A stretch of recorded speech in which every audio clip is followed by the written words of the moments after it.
تتعدى يعني؟ تتعدى؟ الدكتور يعرض نفسه للخطر من أجل متابعينه ويكشف عصابة خطيرة للتخرش.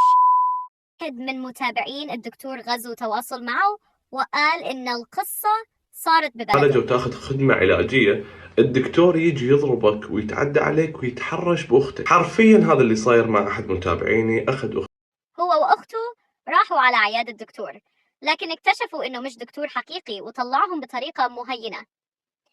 الدكتور غزو ما سكت، راح بنفسه على نفس المكان وواجه الدكتور المزيف، وبالنهاية أهان الدكتور وطلعوا برا بنفس الطريقة.